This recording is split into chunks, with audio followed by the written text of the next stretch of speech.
Di sebuah gang sempit di sudut kota Cimahi, seorang lelaki tua bernama Rusli duduk di atas motor tuanya yang catnya sudah kusam dan berkarat.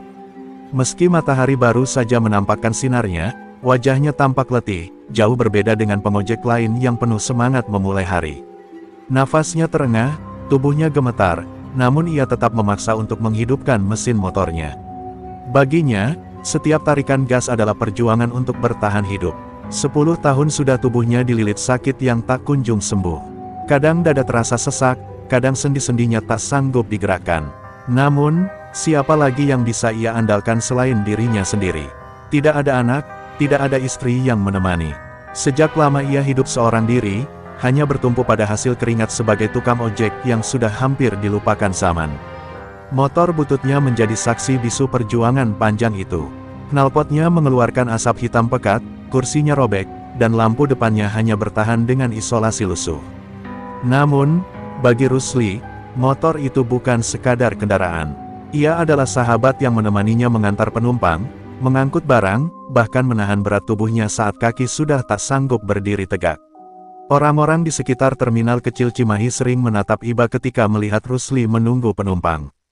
Banyak yang sebenarnya enggan naik, khawatir dengan kondisi motor maupun kesehatan sang pengemudi. Namun, ada juga warga yang sengaja memilih naik ojeknya hanya karena kasihan, ingin sekadar memberikan sedikit rezeki agar Rusli bisa membeli obat atau sebungkus nasi untuk mengisi perutnya. Kadang, ketika tubuhnya sudah tak kuat, Rusli duduk termenung di atas motor sambil memegangi dada. Peluh dingin bercucuran, wajahnya pucat pasi. "Ya Allah, beri hamba kekuatan," lirihnya, suara nyaris tak terdengar. Namun anehnya, setelah beberapa menit beristirahat, ia selalu kembali memaksakan diri, seolah rasa sakit itu bukan alasan untuk menyerah. Bagi sebagian orang, kehidupan Rusli terlihat mustahil untuk dijalani. Namun, lelaki tua itu memiliki kebanggaan tersendiri, ia tidak mau menjadi beban orang lain. Biarlah sakit menahun ini menghancurkan tubuhnya sedikit demi sedikit, asalkan ia tetap bisa berdiri dengan keringat dan kerja kerasnya sendiri. Baginya, harga diri jauh lebih berharga daripada sekadar meminta belas kasihan.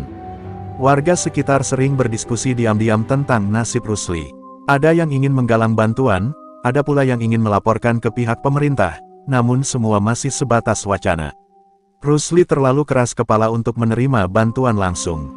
Ia selalu menolak dengan senyum, meski mata tuanya menyimpan kesedihan yang dalam. Hari-hari kakek Rusli terus berjalan dengan pola yang sama, bangun dengan tubuh sakit, berjuang dengan motor tua, lalu kembali ke rumah kecilnya yang reot dengan sisa tenaga yang hampir habis. Tak ada yang tahu, sampai kapan ia mampu bertahan. Namun yang pasti, di balik tubuh renta yang rapuh itu, ada jiwa yang keras, jiwa yang menolak kalah meski hidup telah menghujani dengan penderitaan tanpa henti. 10 tahun adalah waktu yang sangat panjang untuk menanggung rasa sakit yang tak kunjung pergi. Setiap detik bagi kakek Rusli bagaikan ujian yang terus menguji ketabahan hatinya. Kadang malam terasa begitu panjang, tubuhnya menggigil kedinginan di balik dinding rumah bambu yang rapuh. Sakit di dada sering menusuk tiba-tiba, membuatnya terbangun sambil terengah mencari udara. Namun, tak ada seorang pun di sampingnya untuk sekadar menenangkan. Ia hanya ditemani sunyi dan doa yang lirih. Sakit itu datang tanpa permisi, membawa tubuhnya jatuh bangun. Dokter desa pernah berkata bahwa penyakitnya perlu penanganan serius, tapi bagaimana bisa? Untuk makan sehari-hari saja ia harus memutar otak, apalagi untuk biaya rumah. Sakit yang begitu besar, sejak mendengar kata biaya, Rusli memutuskan menanggung semuanya sendiri. Baginya, lebih baik mati perlahan daripada membebani orang lain. Hari-hari berlalu dengan pola yang sama. Pagi ia berusaha menghidupkan motor tuanya, menjemput rezeki yang mungkin datang. Jika tak ada penumpang, ia hanya duduk di terminal, mengamati orang-orang berlalu lalang. Sesekali ada tetes keringat yang jatuh bukan karena panas, melainkan karena tubuhnya tak lagi sanggup menahan rasa perih di dalam. Namun, senyum tetap ia paksakan, seakan ingin berkata pada dunia bahwa dirinya baik-baik saja. Warga sekitar yang sering melihat Rusli jatuh pingsan di kursi kayu atau rebah di atas motor, sudah tak asing lagi dengan kondisinya. Mereka kasihan, tapi juga kagum. Betapa kuatnya lelaki tua ini menahan penderitaan. Rusli itu keras kepala, begitu kata seorang tetangga. Walau sakitnya sudah 10 tahun, dia tidak pernah mau berhenti bekerja. Kalimat itu menjadi buah bibir, menggambarkan sosok Rusli yang pantang menyerah meski tubuhnya semakin rapuh. Malam hari selalu menjadi waktu paling menyiksa. Di saat orang lain terlelap, Rusli justru bergelut dengan rasa sakit yang tak bisa ia lawan. Batuk keras kadang membuat darah keluar dari mulutnya. Tubuhnya menggigil, mata basah oleh air mata. Namun, begitu fajar menyingsing, ia kembali berdiri dengan senyum yang sama. Seakan malam yang penuh penderitaan itu hanyalah mimpi buruk yang tidak pernah ada. 10 tahun derita ini juga mengajarinya banyak hal. Ia mengerti arti kesabaran, mengerti bagaimana rasanya benar-benar sendirian di dunia ini, dan mengerti betapa berharganya kepedulian meski sekecil apapun. Setiap kali ada yang memberinya sebungkus nasi atau sebotol air mineral, ia merasa seperti diberi hadiah termahal di dunia. Namun di balik semua ketegaran itu, ada doa-doa yang ia panjatkan tanpa henti. Doa agar Allah menguatkannya, doa agar jika memang ajal sudah dekat, setidaknya ia pergi dengan tenang. Doa sederhana dari seorang lelaki tua yang hanya ingin merasakan sedikit kelegaan di sisa hidupnya. Tak ada yang tahu kapan penderitaan itu berakhir. Waktu seolah berhenti, membiarkan Rusli terperangkap dalam lingkaran sakit dan perjuangan. Tetapi satu hal yang pasti, semangatnya tak pernah padam. Meski tubuhnya merintih, hatinya tetap berkata, "Aku harus bertahan." Kisah hidup kakek Rusli perlahan menjadi cerita yang dikenal oleh hampir semua warga di sekitar tempat tinggalnya. Mereka melihat dengan mata kepala sendiri bagaimana lelaki tua itu berjuang setiap hari, meski tubuhnya sudah ringkih. Rasa iba seringkali menyelinap di hati mereka. Tidak jarang, ada yang sengaja menitipkan dagangan untuk diantar, bukan karena butuh, melainkan agar Rusli mendapatkan penghasilan meski kecil. Anak-anak kecil di gang sempit tempat tinggalnya sering menyapanya dengan panggilan akrab, kakek ojek. Setiap kali mereka menyodorkan senyum polos, hati Rusli terasa sedikit lebih ringan. Namun di balik keceriaan anak-anak itu, tersimpan pula rasa kasihan. Mereka sering bercerita pada orang tua masing-masing, "Kasihan kakek ojek, tadi batuk sampai hampir jatuh dari motor." Cerita polos itu membuat banyak warga semakin peduli. Ada seorang ibu penjual nasi uduk yang setiap pagi diam-diam menyisihkan sebungkus untuk Rusli. Ia meletakkannya di bangku kayu dekat terminal, berpura-pura lupa. Rusli selalu tahu itu pemberian, tapi ia tak pernah menanyakan siapa yang memberi. Baginya, menerima tanpa bertanya adalah cara menjaga harga diri, tanpa membuat orang lain merasa terpaksa menolong. Para pemuda di lingkungan itu pun sering menawarkan bantuan kecil. Kadang mereka mengganti oli motornya, kadang hanya sekadar mendorong motor ketika mogok di jalan.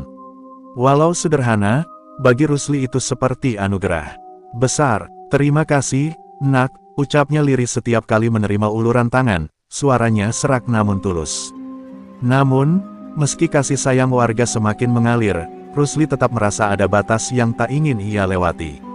Ia menolak ketika ada yang ingin membiayai pengobatannya. "Kakek masih kuat, Nak. Jangan repot-repot," katanya sambil tersenyum, meski senyum itu sering diwarnai rasa sakit yang tak bisa disembunyikan. Keteguhan hatinya membuat warga bingung antara harus menghormati atau memaksanya untuk beristirahat. Malam-malam tertentu, beberapa warga berkumpul di musala, membicarakan nasib Rusli. Mereka berdoa bersama, berharap ada jalan keluar bagi lelaki tua yang sabarnya seolah tanpa batas itu. Doa-doa sederhana yang melangit dari orang-orang kecil, namun syarat ketulusan, menjadi penguat tersendiri bagi Rusli meski ia tidak selalu tahu. Di tengah kesulitan itu, hubungan Rusli dengan warga Cimahi menjadi semacam keluarga tanpa ikatan darah. Mereka tidak hanya peduli, tapi juga bangga memiliki sosok tua yang begitu tegar menghadapi sakit.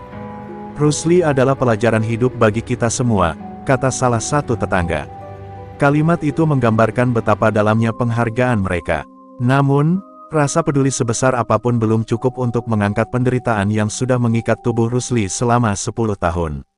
Warga hanya bisa memberi secuil bantuan, sedangkan apa yang benar-benar dibutuhkan adalah perhatian besar dari orang yang mampu. Dan tanpa mereka sadari, takdir sedang bergerak, perlahan membawa kisah kakek Rusli menuju titik perubahan yang tidak pernah ia bayangkan. Pagi itu, udara Cimahi terasa lebih sejuk dari biasanya. Kakek Rusli duduk lelah di bangku kayu dekat terminal kecil, motornya terparkir di samping dengan knalpot yang menghitam. Tubuhnya membungkuk, batuk kecil tak henti-henti, seolah paru-parunya enggan bekerja sama. Di tengah keheningan itu, langkah seorang lelaki muda dengan kamera tergantung di lehernya mendekat. Ia seorang wartawan lokal yang kebetulan sedang mencari kisah manusia biasa untuk ditulis. Mata wartawan itu langsung terpaku pada sosok Rusli. Ada sesuatu yang berbeda dari lelaki tua ini, rasa sakit yang disembunyikan, sekaligus keteguhan yang tak bisa dipatahkan. Ia lalu duduk di samping Rusli, menyapanya pelan, "Kakek, sudah lama jadi tukang ojek?" Pertanyaan sederhana itu seolah membuka pintu cerita panjang yang selama ini terkunci rapat. Rusli tersenyum tipis, lalu menjawab dengan suara lirih, "Sudah lebih dari setengah umur kakek, nak. Tapi sekarang, ya begini adanya. Badan sakit, motor tua, tapi hidup harus terus jalan." Kalimat itu begitu singkat, namun penuh luka yang tersembunyi. Wartawan itu tercekat, hatinya ikut sesak mendengar nada pasrah dari mulut seorang lelaki tua yang begitu rapuh. Seiring percakapan, wartawan itu makin larut. Rusli bercerita bagaimana ia sudah 10 tahun menderita sakit, bagaimana malam-malam panjangnya dipenuhi batuk darah, bagaimana ia menolak bantuan demi menjaga harga diri. Setiap kata yang keluar bagaikan pisau yang menusuk hati. Sang wartawan tahu, inilah kisah yang lebih berharga daripada sekadar berita biasa. Ini adalah kisah kemanusiaan. Air mata hampir menetes dari mata sang wartawan ketika Rusli dengan suara bergetar berkata, "Kakek cuma ingin, kalau suatu hari Allah panggil, kakek sudah berusaha sekuat tenaga. Tidak jadi beban siapa-siapa." Kalimat itu membuat suasana semakin sunyi. Bahkan lalu lalang orang di sekitar terminal seakan berhenti, menyisakan ruang bagi percakapan dua jiwa yang berbeda generasi. Dalam hati, wartawan itu berjanji akan menuliskan kisah ini. Bukan sekadar tulisan, tapi jeritan hati seorang manusia yang sedang berperang sendirian melawan waktu dan rasa sakit. Ia merasa dunia harus tahu bahwa masih ada orang-orang seperti kakek Rusli, yang hidup di antara derita dan keikhlasan, namun tetap berdiri dengan kepala tegak. Sebelum berpisah, wartawan itu menggenggam tangan Rusli erat. "Kek, izinkan saya menulis cerita kakek. Semoga ada yang peduli, semoga ada keajaiban," ucapnya penuh harap. Rusli hanya mengangguk dengan senyum letih, seakan tak lagi menaruh banyak harapan, tapi dalam hatinya ia tahu, ada secercah cahaya baru yang mungkin sedang Tuhan kirimkan lewat lelaki muda ini. Hari itu, tanpa disadari Rusli, sebuah pertemuan kecil telah menjadi awal dari perubahan besar dalam hidupnya. Kisah yang ia simpan sendiri selama 10 tahun kini akan mengalir ke dunia luar. Dan siapa sangka, tak lama lagi kisah itu akan sampai ke telinga seorang tokoh besar yang bisa mengubah jalan takdirnya. Beberapa hari setelah pertemuan dengan kakek Rusli, wartawan muda itu duduk di meja kerjanya hingga larut malam. Kata demi kata ia susun dengan hati yang masih diguncang oleh cerita sang ojek tua. Bukan sekadar berita, tulisannya kali ini menjadi sebuah pengakuan, sebuah jeritan yang mewakili suara seorang lelaki yang berjuang sendirian melawan sakit selama 10 tahun. Setiap kalimat ia ketik dengan penuh rasa haru, hingga sesekali matanya berkaca-kaca. Judul berita itu sederhana namun menghantam hati, kisah kakek ojek dari Cimahi, 10 tahun bertarung dengan sakit dan kesepian. Begitu naskah selesai, ia menyerahkannya pada redaksi. Tidak butuh waktu lama, tulisan itu dipublikasikan dan mulai menyebar di media sosial. Seperti api kecil yang menyambar ilalang kering, cerita kakek Rusli mulai menggema ke berbagai sudut. Pembaca yang menyelami artikel itu tak bisa menahan air mata. Banyak yang menuliskan komentar, mengirim doa, bahkan menawarkan bantuan. "Ya Allah, kuat sekali kakek ini. Semoga Allah kirimkan pertolongan. Di mana rumahnya? Saya ingin membantu." Suara-suara itu muncul dari hati yang tersentuh. Kisah sederhana seorang tukang ojek tua telah membangunkan rasa kemanusiaan yang lama terpendam. Di warung kopi, di angkot, bahkan di ruang kerja kantor kecil, nama kakek Rusli mulai diperbincangkan. Orang-orang menceritakan ulang kisah yang mereka baca, seakan kisah itu begitu dekat dengan kehidupan mereka sendiri. Ada yang mengenang ayah mereka, ada yang teringat kakek mereka. Rusli bukan lagi sekadar tokoh anonim, melainkan cermin kehidupan yang bisa terjadi pada siapa saja. Namun yang tak pernah diduga adalah bagaimana kisah itu sampai ke tangan seorang tokoh penting di Jawa Barat, Deddy Mulyadi. Seorang gubernur yang dikenal tegas, adil, namun juga berhati lembut terhadap rakyat kecil.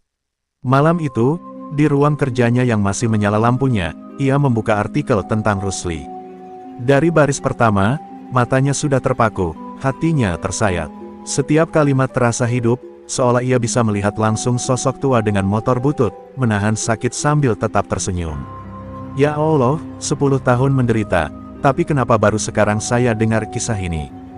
Gumam Dedi lirih. Ia menutup berkas-berkas penting yang menumpuk di mejanya. Bagi seorang pemimpin sejati, penderitaan rakyat jauh lebih mendesak daripada urusan administrasi. Dalam hati, Dedi merasa terpanggil. Ia tidak bisa hanya duduk membaca lalu melupakan. Kalau benar ini terjadi di tanah yang saya pimpin, maka saya sendiri yang harus turun tangan, tekadnya bulat. Malam itu juga, ia menghubungi beberapa staf terdekatnya, meminta informasi detail tentang lokasi kakek Rusli. Perintahnya singkat, tapi penuh ketegasan, cari dia. Besok, saya sendiri akan menemuinya. Tulisan wartawan muda itu telah menjadi jembatan takdir.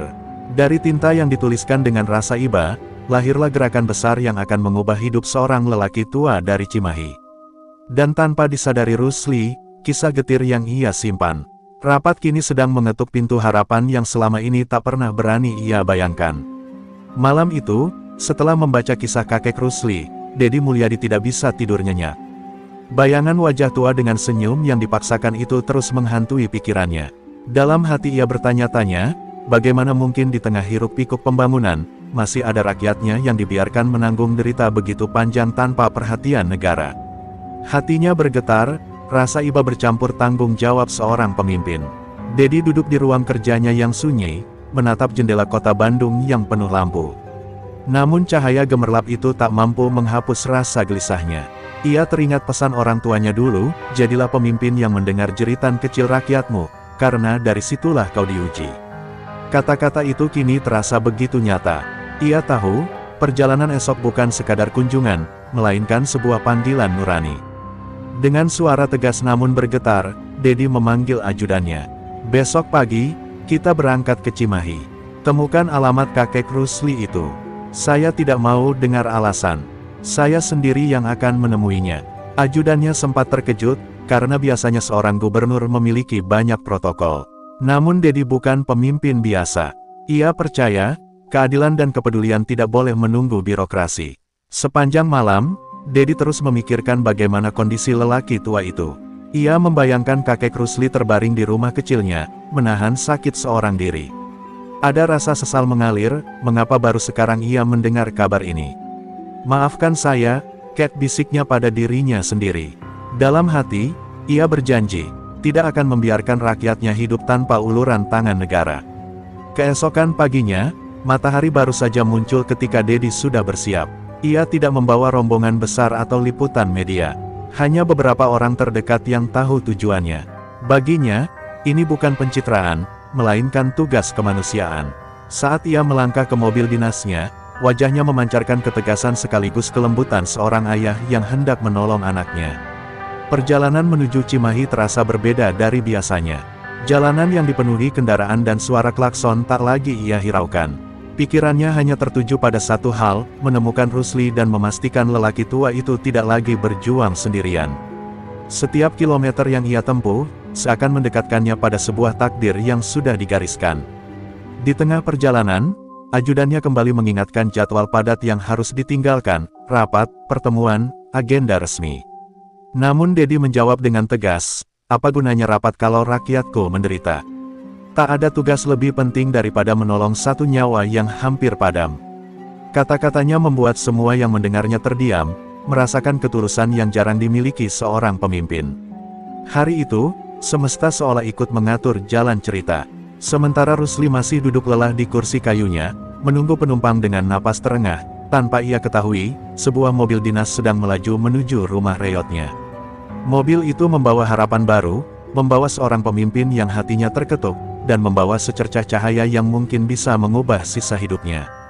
Mobil dinas gubernur berhenti di pinggir jalan Cimahi, di sebuah kawasan padat penduduk dengan gang-gang sempit. Dedi Mulyadi turun dari mobilnya, menatap sekeliling dengan seksama. Wajahnya serius, matanya mencari-cari tanda yang bisa mengarah pada rumah kakek Rusli. Ia tidak ingin hanya sekadar lewat, ia ingin benar-benar menemukan lelaki tua yang membuat hatinya resah sejak semalam. Pak, di mana rumah seorang tukang ojek tua bernama Rusli? Tanya Dedi pada seorang pedagang sayur di pinggir jalan. Pedagang itu menoleh kaget, lalu dengan cepat menjawab, "Oh, kakek Rusli. Semua orang di sini kenal dia, Pak. Rumahnya ada di ujung gang sana, tapi beliau sering duduk di terminal kecil dekat pasar. Kasihan, sudah 10 tahun sakit tapi masih kerja." Ucapan itu membuat dada Dedi semakin sesak, seolah luka Rusli ikut menekan hatinya. Tanpa menunggu lama, Dedi melangkah menyusuri gang kecil. Beberapa warga yang melihatnya langsung berbisik-bisik. Mereka heran, seorang gubernur berwibawa mau datang sendiri ke kampung sederhana ini. Namun saat mereka tahu tujuannya adalah mencari kakek Rusli, rasa haru langsung menyebar di antara warga. Akhirnya ada yang peduli, gumam seorang ibu sambil menitikkan air mata. Langkah Dedi mantap, tapi hatinya bergetar. Setiap cerita yang ia dengar tentang Rusli sepanjang perjalanan seperti menambah beban emosinya. Ia melihat rumah-rumah sempit yang berdiri rapuh, anak-anak bermain tanpa alas kaki, dan di antara semua itu, ia tahu ada seorang lelaki tua yang sedang berjuang sendirian melawan sakit yang kejam. Ketika sampai di terminal kecil yang disebut warga, Dedi berhenti. Di sana, di sebuah bangku kayu reyot, duduklah seorang lelaki tua dengan tubuh membungkuk. Motornya yang butut terparkir di samping, catnya mengelupas, knalpotnya hitam pekat. Dan lelaki tua itu tersenyum samar meski napasnya terengah. Saat itulah, Dedi tahu, dialah orang yang ia cari. Sejenak waktu seakan berhenti. Dedi memandangi Rusli dari kejauhan, hatinya seperti ditusuk. "Ya Allah, inikah rakyatku yang selama ini bertahan sendirian?" Gumamnya pelan. Ia melangkah mendekat, setiap langkah terasa berat karena dipenuhi rasa iba dan penyesalan. Warga yang mengikuti dari belakang menahan napas, menyaksikan momen yang penuh haru itu. Rusli yang awalnya menunduk, perlahan mengangkat wajahnya. Matanya yang lelah menatap sosok tegap yang kini berdiri di depannya. Butuh waktu beberapa detik sebelum ia menyadari siapa yang ada di hadapannya. Pak Gubernur." Suaranya bergetar, campuran antara kaget dan tak percaya. Tanpa banyak kata, Dedi meraih tangan keriput itu dengan erat. "Kakek, mulai hari ini, kakek tidak sendirian lagi. Saya yang akan menjaga kakek," ucapnya dengan suara penuh ketegasan sekaligus kelembutan. Seketika, air mata menetes di pipi Rusli.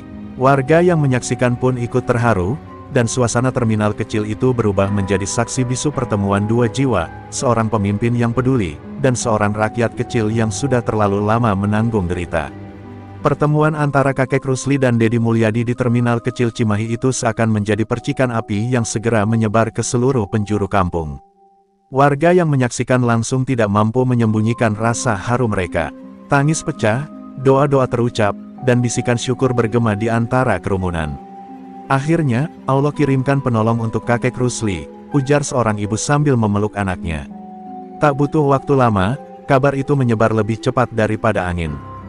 Dari mulut ke mulut, dari warung kopi hingga pasar tradisional, orang-orang ramai membicarakan peristiwa langka tersebut. Pak Gubernur sendiri yang datang, bukan cuma dengar kabar, tapi benar-benar hadir, ucap seorang pedagang. Semua merasa bangga, sekaligus lega, karena perjuangan seorang lelaki tua yang selama ini mereka cintai akhirnya mendapatkan perhatian. Wartawan muda yang pertama kali menulis kisah Rusli pun mendengar kabar itu. Ia berlari ke terminal dengan kamera di tangan, dadanya berdebar tak karuan. Saat tiba, ia melihat sendiri bagaimana Dedi duduk di samping Rusli, menggenggam tangannya, mendengarkan setiap keluh kesahnya tanpa jeda. Air mata wartawan itu mengalir deras. Ia tak menyangka tulisannya menjadi jalan pembuka takdir sebesar ini. Sementara itu, Rusli masih terkejut. Baginya, semua terasa seperti mimpi. Tangan yang menggenggamnya begitu hangat, wajah pemimpin itu begitu tulus. "Pak, kenapa peduli pada saya? Saya ini cuma tukang ojek tua, sakit, tak ada apa-apanya," ucapnya lirih dengan suara bergetar. Dedi menatapnya dalam-dalam, lalu menjawab, "Karena kakek adalah rakyat saya. Tak ada rakyat yang tak penting." Kalimat itu seketika membuat orang-orang di sekitar menitikkan air mata. Kabar tentang kepedulian sang gubernur pun akhirnya sampai ke media. Foto-foto Dedi dan Rusli tersebar di koran dan televisi lokal. Namun yang paling menggetarkan hati adalah video singkat dari warga, seorang gubernur menggenggam tangan keriput seorang tukang ojek tua, dengan tatapan yang penuh kasih sayang. Dunia maya pun ikut tersentuh. Ribuan komentar bermunculan, penuh doa dan pujian. Bagi warga Cimahi, kedatangan Dedi bukan sekadar kunjungan, melainkan simbol harapan.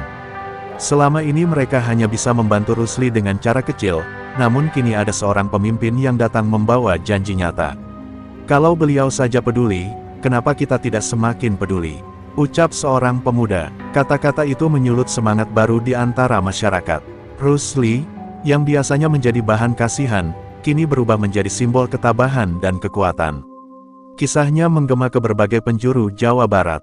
Orang-orang mulai menyebutnya sebagai kakek pejuang, lelaki yang tidak menyerah meski 10 tahun digilas sakit. Dan di balik kisah itu, ada seorang pemimpin yang berani turun langsung, memeluk rakyatnya tanpa jarak. Hari itu menjadi titik balik, bukan hanya bagi Rusli, tapi juga bagi semua orang yang menyaksikan.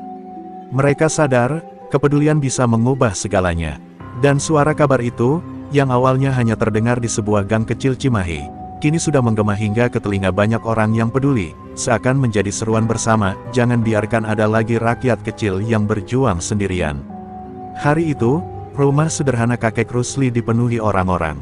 Tetangga, kerabat jauh, hingga warga yang sebelumnya hanya sekadar mengenalnya sebagai tukang ojek tua yang sakit, kini berbondong-bondong datang. Mereka ingin menyaksikan dengan mata kepala sendiri sosok gubernur yang begitu peduli. Suasana yang biasanya sepi kini berubah ramai, namun penuh keharuan. Dedi Mulyadi datang dengan langkah tenang, tanpa protokol yang berlebihan. Ia masuk ke rumah kakek Rusli yang berdinding papan rapuh itu, dan sejenak terdiam. Matanya menyapu setiap sudut ruangan yang sederhana, kasur tipis di lantai, serta perabot tua yang sudah dimakan usia.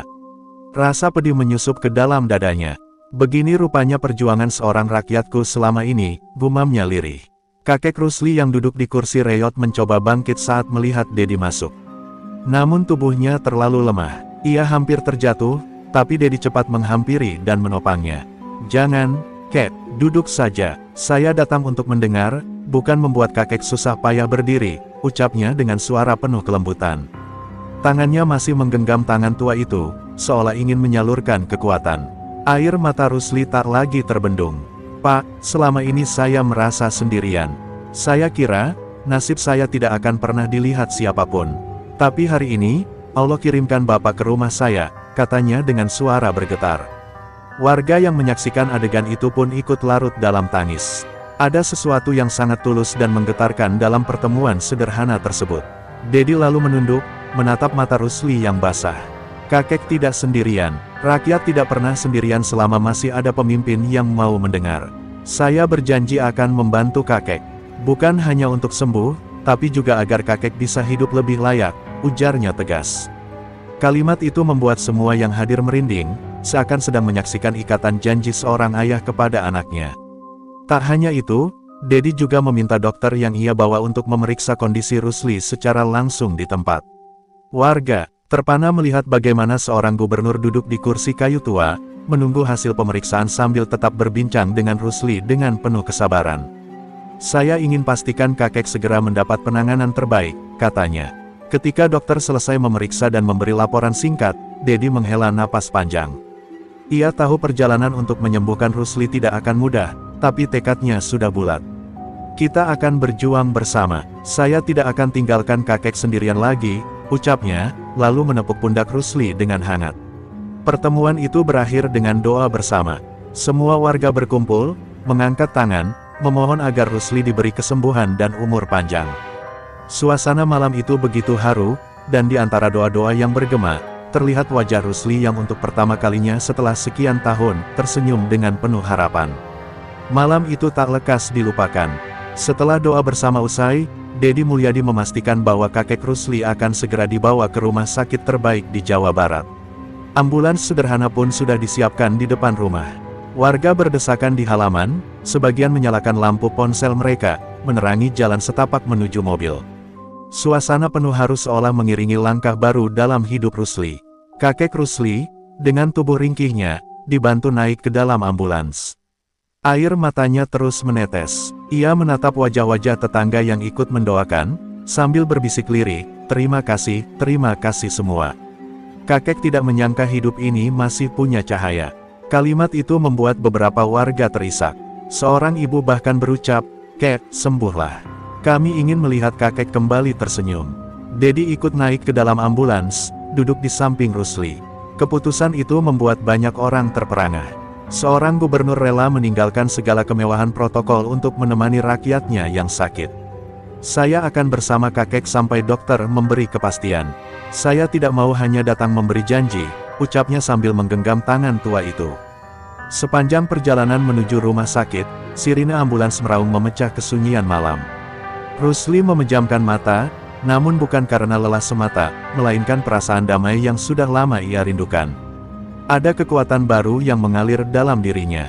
Untuk pertama kalinya setelah sekian tahun sakit, ia merasa ada alasan kuat untuk bertahan hidup.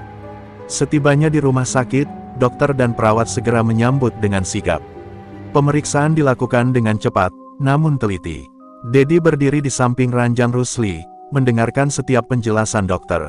Hatinya bergolak, antara cemas dan penuh doa agar masih ada kesempatan bagi lelaki tua itu untuk sembuh. Beberapa jam berlalu, hingga akhirnya dokter keluar dengan wajah serius. Pak Gubernur, kakek Rusli memang sakit cukup berat. Kondisinya sudah lama dibiarkan tanpa pengobatan yang memadai. Tapi, masih ada harapan besar bila segera ditangani dengan perawatan intensif.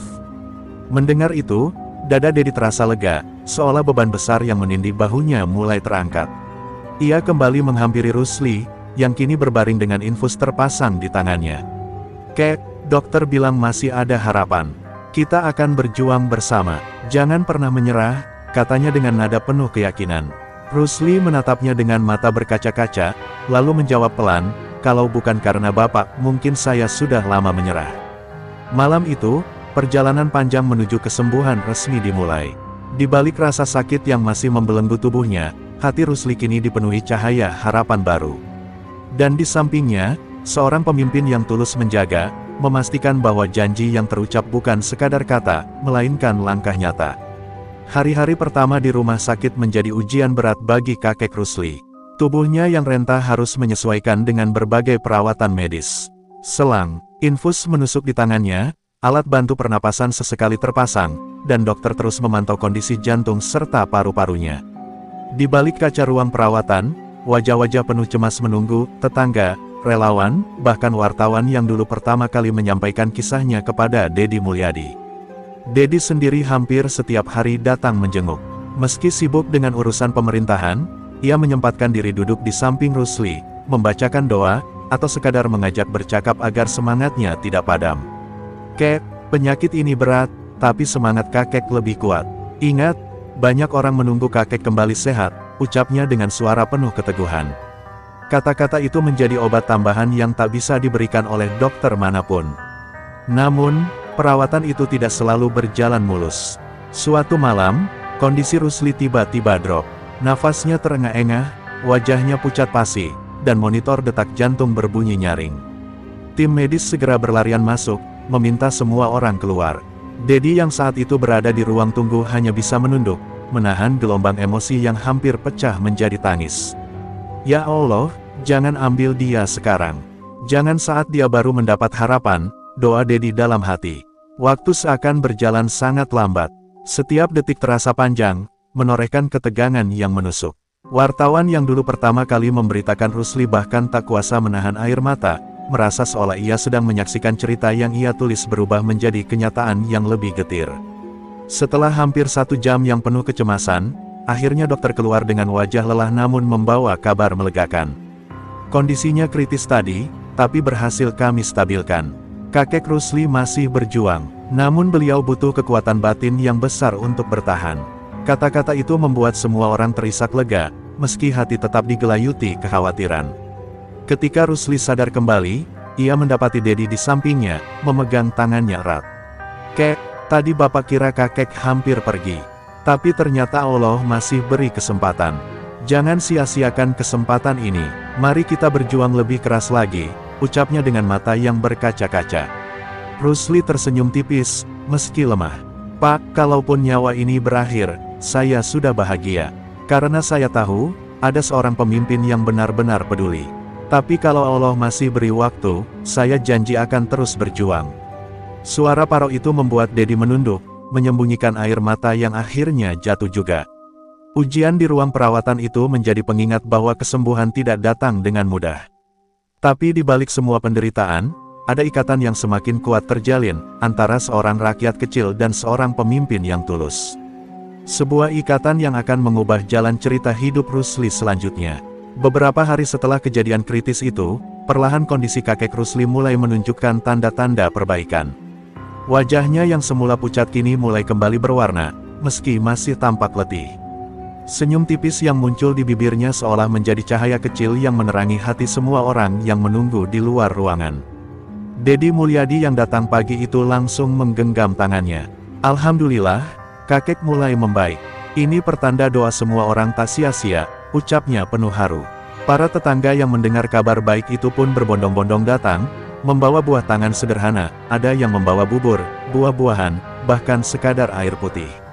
Mereka tidak peduli apakah bisa masuk menemui Rusli atau tidak, yang penting doa dan dukungan mereka sampai. Kehadiran mereka membuat Rusli terharu, matanya berkaca-kaca saat melihat dari balik kaca ruang perawatan. Saya tidak pernah merasa sendiri lagi, katanya dengan suara lirih.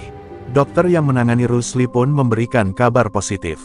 Meski penyakit yang diderita Rusli sudah lama menggerogoti tubuhnya, perawatan intensif berhasil menahan kerusakan lebih jauh. Jika kondisi ini terus stabil, kita bisa beralih ke tahap rehabilitasi. Harapan untuk hidup lebih baik bukan mustahil, ujar sang dokter sambil tersenyum. Kabar itu bagaikan embun pagi yang menyegarkan jiwa semua yang hadir. Namun, di balik kabar gembira itu, Dedi masih menyimpan kegelisahan. Ia tahu perjalanan menuju kesembuhan tidak mudah, dan biaya perawatan masih menjadi bayangan besar bagi keluarga Rusli yang sederhana. Karena itu, tanpa ragu ia menginstruksikan stafnya untuk mengurus semua biaya rumah sakit, obat, hingga kebutuhan sehari-hari keluarga Rusli. Selama saya bisa, tak akan saya biarkan rakyat saya menderita, tegasnya pada tim medis. Suasana rumah sakit yang tadinya muram kini berubah menjadi penuh semangat. Wartawan yang sejak awal mengikuti kisah ini pun menuliskan artikel baru berjudul, Cahaya Harapan untuk Kakek Rusli. Berita itu tersebar luas dan menjadi inspirasi bagi banyak orang. Tak sedikit masyarakat dari luar Cimahi yang kemudian mengirim bantuan, baik berupa uang, obat-obatan, maupun doa yang membanjiri media sosial. Rusli yang membaca berita itu lewat koran yang dibawakan perawat hanya bisa menggeleng tidak percaya. Saya ini hanya tukang ojek tua, kenapa semua orang begitu peduli? Gumamnya sambil meneteskan air mata. Dedi yang duduk di sampingnya tersenyum dan berkata, karena hati kakek tulus, dan ketulusan selalu menemukan jalannya untuk kembali. Malam itu, untuk pertama kalinya setelah sekian lama, Rusli bisa tidur dengan tenang. Tidak ada lagi rasa takut yang menghantui setiap tarikan nafasnya. Ia merasa seperti mendapat kekuatan baru, seolah tubuhnya yang rapuh diselimuti cahaya harapan yang terus tumbuh. Cahaya itu bukan hanya dari obat-obatan atau perawatan medis, melainkan dari cinta, kepedulian, dan doa banyak orang. Di tengah perjuangan panjangnya melawan penyakit, kakek Rusli kini tidak lagi berjalan sendiri. Harapan mulai tumbuh, dan harapan itu akan menjadi bahan bakar bagi langkah berikutnya dalam perjalanan hidupnya. Pagi itu, suasana rumah sakit begitu berbeda. Para tetangga, sahabat, bahkan orang-orang yang belum pernah dikenal oleh kakek Rusli datang silih berganti. Mereka duduk bersama di musala kecil rumah sakit, menggelar doa bersama demi kesembuhan sang kakek. Suara lantunan doa bergema, menembus dinding ruang perawatan, membuat hati siapapun yang mendengarnya bergetar. Rusli yang mendengar lantunan itu dari ranjangnya hanya bisa menutup mata, menahan air mata yang tak terbendung. Ya Allah, ternyata masih banyak orang yang peduli pada hamba-Mu yang hina ini, bisiknya lirih. Di ruang perawatan, Dedi Mulyadi duduk di kursi samping ranjang. Ia ikut menundukkan kepala, membisikkan doa dengan khusyuk. Hatinya benar-benar tersentuh melihat begitu banyak orang yang mencurahkan kasih sayang kepada sosok sederhana seperti Rusli. Kakek, lihatlah ini bukti bahwa kebaikan kakek selama ini tidak pernah sia-sia, ucap Dedi dengan suara yang lembut. Rusli hanya menjawab dengan senyuman tipis, matanya basah penuh haru. Doa-doa itu membawa energi yang luar biasa. Dokter yang memeriksa Rusli keesokan harinya pun terkejut melihat perkembangan kondisi pasiennya. Ini luar biasa, organ tubuhnya merespons obat jauh lebih cepat dari perkiraan. Bahkan tanda vitalnya menunjukkan kemajuan signifikan, ujar dokter dengan nada takjub. Bagi mereka yang beriman, itu bukan sekadar kebetulan medis, melainkan keajaiban yang lahir dari doa tulus begitu banyak orang. Kabar mengenai doa bersama itu menyebar luas di media. Wartawan kembali menulis artikel dengan judul, "Doa Ribuan Hati untuk Kakek Rusli." Banyak orang dari luar kota yang kemudian ikut mengadakan doa serupa di tempat mereka masing-masing, membuktikan bahwa kebaikan bisa menyatukan banyak hati. Bahkan, ada yang mengirim pesan ke rumah sakit melalui media sosial, "Kakek Rusli, bertahanlah. Kami mendoakanmu dari jauh." Malam harinya, Rusli terbangun dari tidur dengan tubuh yang terasa lebih ringan. Untuk pertama kalinya setelah bertahun-tahun, ia bisa duduk tanpa terlalu banyak bantuan. Meski masih lemah, ia merasakan ada kekuatan yang mengalir dalam tubuhnya. Air mata kembali menetes, kali ini bukan karena sakit, melainkan karena rasa syukur. "Apakah ini jawaban doa semua orang?" ucapnya dengan suara bergetar. Dedi yang saat itu ada di ruangan ikut tersenyum haru. Ia segera memanggil dokter untuk memastikan keadaan Rusli. Hasil pemeriksaan menunjukkan bahwa memang ada peningkatan luar biasa. "Teruslah berjuang, kakek. Doa banyak orang ada di belakangmu, dan saya akan selalu di sisimu," kata Dedi sambil menggenggam erat tangan Rusli. Kabar kesembuhan kecil itu menjadi angin segar bagi semua yang menunggu di luar. Mereka bersorak gembira, beberapa bahkan menangis lega. Seolah apa yang mereka panjatkan di setiap sujud tidak ada yang sia-sia. "Ini baru awal, kakek masih harus kuat untuk sembuh sepenuhnya," ujar salah satu tetangga sambil menghapus air mata bahagianya. Di balik semua itu, Rusli menyadari satu hal besar, keajaiban sejati bukanlah hanya ketika tubuhnya membaik, melainkan ketika ia melihat bagaimana cinta dan doa mampu menggerakkan ribuan hati untuk bersatu. Itulah cahaya kehidupan yang sesungguhnya, cahaya yang membuatnya ingin terus berjuang, meski perjalanan masih panjang. Hari-hari setelah doa bersama itu menjadi titik terang bagi kakek Rusli. Tubuhnya semakin membaik, meski belum sepenuhnya pulih. Namun, di balik rasa syukur itu, terselip ujian baru yang begitu berat. Suatu malam, ia kembali mengalami sesak hebat yang membuat semua orang panik. Perawat berlari, dokter segera datang, dan alarm mesin deteksi jantung berbunyi nyaring, membuat ruangan penuh dengan ketegangan. "Ya Allah, jangan ambil kakek ini sekarang," doa Dedi Mulyadi dengan suara parau sambil menggenggam tangan Rusli erat-erat. Para dokter berusaha keras menstabilkan kondisi Rusli. Injeksi darurat diberikan, oksigen dipasang lebih kuat, dan beberapa prosedur cepat dilakukan. Semua orang yang menunggu di luar hanya bisa menangis dan memanjatkan doa. Suasana yang tadinya penuh harapan mendadak berubah menjadi mencekam. Hati setiap orang yang hadir seolah diremas-remas oleh ketakutan kehilangan sosok sederhana itu. Setelah perjuangan panjang, akhirnya kondisi Rusli kembali stabil. Nafasnya perlahan kembali teratur, meski tubuhnya sangat lemah. Dokter dengan wajah tegas berkata, "Ini benar-benar titik kritis. Jika beliau mampu bertahan melewati malam ini, maka peluang sembuh akan jauh lebih besar. Tapi kalau tidak," dokter menggantung kalimatnya, membuat semua orang menahan nafas. Dedi keluar dari ruang perawatan, wajahnya letih namun matanya tetap bersinar penuh tekad. Ia berdiri di hadapan warga yang menunggu, menyampaikan dengan jujur apa yang terjadi. "Kita tidak boleh berhenti berdoa. Malam ini adalah malam penentuan bagi kakek Rusli. Mari kita semua panjatkan doa terbaik." Ucapan itu membuat suasana semakin khusyuk. Warga pun kembali menggelar doa bersama, kali ini dengan air mata yang lebih deras. Di dalam ruang perawatan, Rusli mendengar suara doa yang bergema. Dalam hati, ia berbicara pada dirinya sendiri, "Apakah ini akhir perjalanan hidupku? Jika iya, aku hanya ingin menghadapnya dalam keadaan dikelilingi cinta dan doa. Tapi jika masih ada kesempatan, aku ingin bangkit, membalas semua kebaikan ini." Air matanya menetes, bercampur dengan rasa sakit dan harapan. Dedi duduk kembali di samping Rusli, kali ini ia benar-benar menahan tangis. Ia tak pernah menyangka akan begitu terikat dengan seorang kakek sederhana yang baru saja ia kenal. "Kakek, bertahanlah. Banyak orang menunggu kakek pulang. Banyak doa yang menanti kakek bangkit," bisiknya. Jam terus berjalan, menit demi menit terasa begitu lama. Hingga menjelang subuh, keadaan Rusli masih bertahan. Meski wajahnya pucat dan tubuhnya sangat lemah, napasnya mulai stabil.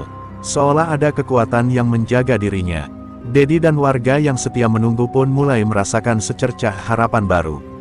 Subuh itu, suara azan berkumandang dengan merdu. Rusli membuka mata perlahan, menatap ke arah jendela yang diterangi cahaya lembut fajar. Tuhan memberiku satu kesempatan lagi, ucapnya pelan. Dan semua orang yang berada di sekitarnya percaya, inilah tanda bahwa Rusli berhasil melewati ujian kesabaran terakhir menuju kesembuhannya. Pagi itu, setelah melewati malam panjang yang menegangkan, suasana rumah sakit berubah menjadi lebih hangat. Sinar matahari masuk lewat jendela, menerangi wajah kakek Rusli yang masih terbaring lemah. Warga, perawat, dan bahkan dokter merasa lega melihatnya masih bernapas dengan tenang. Dedi Mulyadi yang semalaman tidak tidur, menatap Rusli dengan senyum penuh syukur. "Kakek, ini mukjizat. Tuhan benar-benar mendengar doa kita," ucapnya dengan suara bergetar. Meski kondisinya masih rapuh, Rusli perlahan menggerakkan tangannya, mencoba meraih genggaman Dedi. "Terima kasih, sudah ada di sini untukku," bisiknya lirih. Air mata Dedi langsung jatuh tanpa bisa ditahan. Ia tahu betapa besar perjuangan seorang kakek sederhana ini untuk bertahan hidup. Momen itu membuat semua orang di ruangan terharu, beberapa warga yang menyaksikan ikut menitikkan air mata. Hari-hari berikutnya menjadi masa pemulihan bagi Rusli. Dokter mulai memberikan kabar baik bahwa tubuhnya merespons pengobatan dengan baik. Luka batin karena 10 tahun sakit mulai tergantikan oleh semangat baru. Warga yang setiap hari bergantian menjenguk, membawa makanan, doa, dan cerita, membuat suasana perawatan seolah bukan lagi ruang sakit, melainkan ruang penuh kekeluargaan. Dedi pun tidak berhenti mendampingi. Ia kerap datang di sela kesibukannya sebagai gubernur, duduk di samping Rusli sambil mendengarkan cerita masa lalunya sebagai tukang ojek. "Saya ini hanya orang kecil, Pak, hidup saya biasa saja. Tapi perhatian seperti ini membuat saya merasa jadi manusia yang berarti," kata Rusli sambil menatap keluar jendela. Dedi menjawab lembut, "Setiap manusia berarti, Kek. Tidak ada yang kecil di mata Tuhan." Suatu sore, ketika dokter memeriksa Rusli, kabar menggembirakan disampaikan. "Jika kondisinya terus stabil, sebentar lagi beliau bisa pulang," ujar sang dokter. Semua orang bersorak kecil, seakan beban berat yang mereka pikul akhirnya terangkat. Rusli tersenyum lemah, tapi kali ini penuh dengan rasa harapan. "Pulang, rasanya seperti mimpi. Aku sudah lama menunggu hari ini," katanya. Malam itu, Rusli bermimpi berjalan kembali di jalan-jalan Cimahi, melihat warga yang ia kenal, mendengar suara motor tuanya, dan merasakan angin malam menyapa wajahnya. Saat terbangun, ia yakin mimpinya adalah pertanda baik bahwa kesembuhan benar-benar sudah dekat. Ia menatap langit-langit ruangan dan berdoa, "Ya Allah, izinkan aku kembali melihat kampung halamanku dengan tubuh yang kuat." Dedi yang saat itu menemaninya kembali berucap, "Kakek tidak hanya akan pulang, tapi kakek juga akan jadi inspirasi banyak orang." Kisah ini akan menyebarkan harapan, bahwa siapapun, sekecil apapun, bisa mendapatkan keajaiban. Kata-kata itu membuat Rusli semakin bersemangat. Dan benar saja, kondisi Rusli semakin membaik. Senyumnya mulai sering terlihat, tubuhnya perlahan kuat, dan cahaya kehidupan yang sempat redup kini kembali bersinar. Semua orang yakin, perjalanan panjang penuh derita itu kini mendekati akhirnya. Akhir yang penuh harapan, cinta, dan mukjizat. Hari itu akhirnya tiba. Setelah berbulan-bulan menjalani perawatan, tubuh kakek Rusli kini sudah jauh lebih sehat. Wajahnya yang dulu pucat kini kembali berseri, meski keriput masih jelas menghiasi. Dengan langkah perlahan, ia keluar dari ruang perawatan ditemani Dedi Mulyadi, para dokter, dan warga yang setia menunggu kabar baik. "Alhamdulillah, aku benar-benar bisa pulang," ucap Rusli dengan suara bergetar. Di halaman rumah sakit, ratusan warga Cimahi sudah berkumpul menyambut. Mereka membawa spanduk sederhana bertuliskan, "Selamat pulang kakek Rusli." Sorak-sorai terdengar, tangis haru pecah, dan doa-doa dipanjatkan. Rusli yang duduk di kursi roda menunduk, air matanya jatuh tanpa henti. Ia tak pernah membayangkan hidupnya yang sederhana akan disambut dengan cinta sebesar ini. "Warga Cimahi, lihatlah, inilah bukti bahwa gotong royong, kepedulian, dan doa bisa menyelamatkan nyawa," seru Dedi Mulyadi dengan suara lantang. Tepuk tangan bergemuruh, sebagian warga menangis, sebagian lagi tersenyum penuh syukur. Kakek Rusli hanya bisa terdiam, dadanya bergemuruh karena bahagia bercampur haru. Perjalanan pulang menuju rumahnya menjadi momen paling bersejarah. Jalan-jalan yang dulu sering ia lalui dengan motor tuanya kini dipenuhi orang-orang yang ingin sekadar melambaikan tangan. Anak-anak berlari kecil di samping, sambil berteriak, "Kakek Rusli sehat. Kakek Rusli kuat. Suasana itu membuat kampung sederhana seolah menjadi panggung kebahagiaan besar. Saat tiba di depan rumahnya, Rusli menatap pintu tua yang sudah lama ia rindukan. Ia meminta bantuan berdiri dari kursi roda, meski tubuhnya masih lemah. Dengan terlatih, ia melangkah masuk. Warga terdiam, menyaksikan momen penuh makna itu. "Aku pulang, dengan tubuh yang baru," ucapnya sambil menahan tangis. Seisi kampung pun pecah dalam tepuk tangan dan doa. Di ruang tamu rumah sederhana itu, Dedi Mulyadi duduk berhadapan dengan Rusli. "Kek, perjuanganmu sudah menjadi cerita bagi semua orang. Kau bukan hanya seorang tukang ojek, kau adalah simbol harapan," katanya lembut. Rusli tersenyum sambil menggenggam tangan Dedi. "Aku hanyalah orang kecil, tapi karena kalian semua, aku merasa besar." Malam harinya, suasana kampung berubah menjadi pesta syukur sederhana. Warga membawa makanan dari rumah masing-masing, anak-anak tertawa riang, dan lantunan doa menggema di udara. Kakek Rusli duduk di tengah, dikelilingi cinta dari semua orang yang peduli. Untuk pertama kalinya setelah 10 tahun, ia merasa benar-benar hidup kembali. Dan begitulah, kisah panjang penuh derita itu berakhir dengan cahaya kebahagiaan. Kakek Rusli kini bukan hanya sekadar warga kecil dari Cimahi, melainkan sosok yang mengajarkan arti ketabahan, keikhlasan, dan kekuatan doa. Perjalanan panjangnya menjadi bukti bahwa di balik penderitaan, selalu ada harapan yang menunggu untuk ditemukan. Hari itu akhirnya tiba. Setelah berbulan-bulan menjalani perawatan, tubuh kakek Rusli kini sudah jauh lebih sehat. Wajahnya yang dulu pucat kini kembali berseri, meski keriput masih jelas menghiasi. Dengan langkah perlahan, ia keluar dari ruang perawatan ditemani Dedi Mulyadi, para dokter, dan warga yang setia menunggu kabar baik. "Alhamdulillah, aku benar-benar bisa pulang," ucap Rusli dengan suara bergetar. Di halaman rumah sakit, ratusan warga Cimahi sudah berkumpul menyambut. Mereka membawa spanduk sederhana bertuliskan, "Selamat pulang kakek Rusli." Sorak-sorai terdengar, tangis haru pecah, dan doa-doa dipanjatkan. Rusli yang duduk di kursi roda menunduk, air matanya jatuh tanpa henti.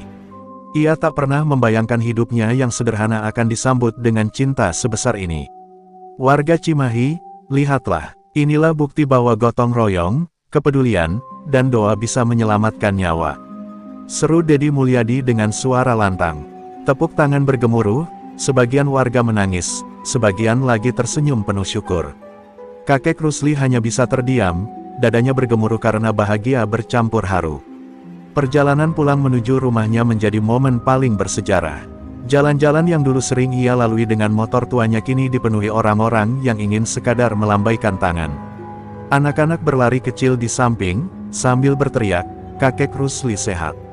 Kakek Rusli kuat." Suasana itu membuat kampung sederhana seolah menjadi panggung kebahagiaan besar. Saat tiba di depan rumahnya, Rusli menatap pintu tua yang sudah lama ia rindukan. Ia meminta bantuan berdiri dari kursi roda, meski tubuhnya masih lemah. Dengan terlatih, ia melangkah masuk. Warga terdiam, menyaksikan momen penuh makna itu. "Aku pulang, dengan tubuh yang baru," ucapnya sambil menahan tangis. Seisi kampung pun pecah dalam tepuk tangan dan doa. Di ruang tamu rumah sederhana itu, Dedi Mulyadi duduk berhadapan dengan Rusli. "Kek, perjuanganmu sudah menjadi cerita bagi semua orang.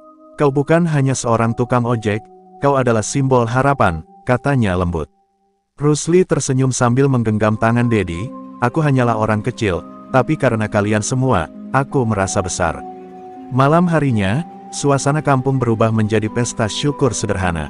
Warga membawa makanan dari rumah masing-masing, anak-anak tertawa riang, dan lantunan doa menggema di udara. Kakek Rusli duduk di tengah, dikelilingi cinta dari semua orang yang peduli. Untuk pertama kalinya setelah 10 tahun, ia merasa benar-benar hidup kembali. Dan begitulah, kisah panjang penuh derita itu berakhir dengan cahaya kebahagiaan. Kakek Rusli kini bukan hanya sekadar warga kecil dari Cimahi, melainkan sosok yang mengajarkan arti ketabahan, keikhlasan, dan kekuatan doa. Perjalanan panjangnya menjadi bukti bahwa di balik penderitaan, selalu ada harapan yang menunggu untuk ditemukan.